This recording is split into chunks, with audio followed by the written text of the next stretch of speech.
तुलसी से जुड़ी एक कथा बहुत प्रचलित है।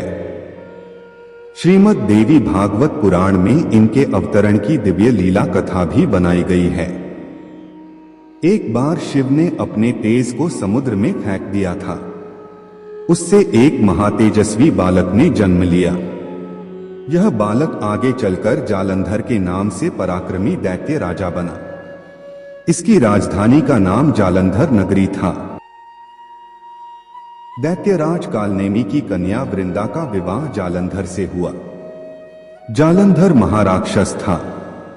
अपनी सत्ता के मद में चूर उसने माता लक्ष्मी को पाने की कामना से युद्ध किया, परंतु समुद्र से ही उत्पन्न होने के कारण माता लक्ष्मी ने उसे अपने भाई के रूप में स्वीकार किया।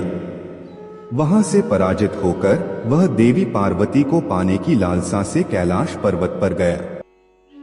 भगवान देवाधिदेव शिव का ही रूप धरकर माता पार्वती के समीप गया, परंतु मां ने अपने योग बल से उसे तुरंत पहचान लिया तथा वहां से अंतर्ध्यान हो गई।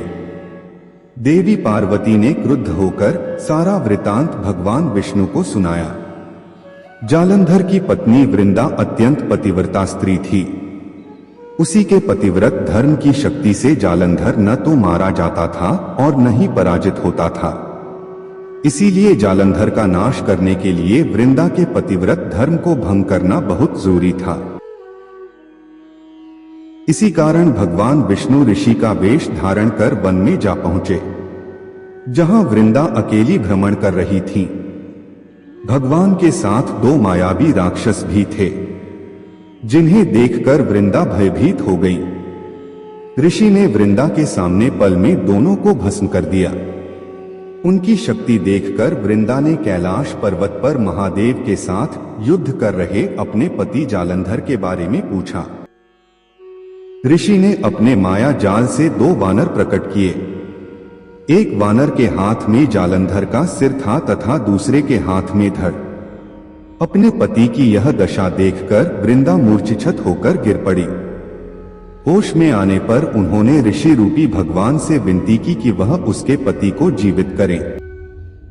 भगवान ने अपनी माया से पुनः जालंधर का सिर धड़ से जोड़ दिया, परंतु स्वयं भी वह उसी शरीर में प्रवेश कर गए।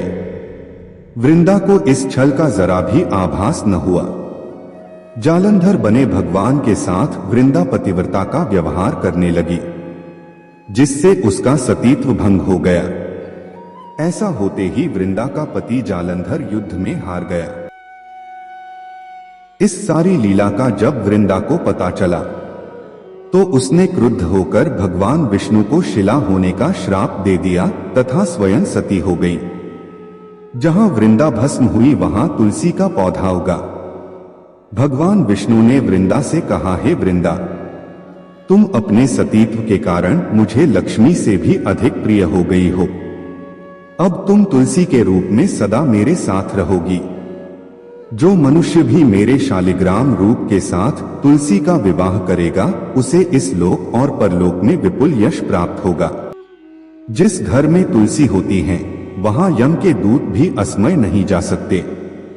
गंगा व नर्मदा के जल में स्नान तथा तुलसी का पूजन बराबर माना जाता है। चाहे मनुष्य कितना भी पापी क्यों न हो, मृत्यु के समय जिसके प्राण मंजरी रहित तुलसी और गंगा जल मुख में रखकर निकल जाते हैं, वह पापों से मुक्त होकर वैकुंठ धाम को प्राप्त होता है। जो मनुष्य तुलसी व आंवलों की छाया में अपने पितरों का श्राद्ध करता है, उसके पितर मोक्ष को प्राप्त हो जाते हैं। मित्रों, अगर आपको ये वीडियो पसंद आई हो तो कृपया करके नीचे दिए गए सब्सक्राइब और लाइक बटन को जरूर दबाएं और वीडियो को ज्यादा से ज्यादा शेयर करें। धन्यवाद।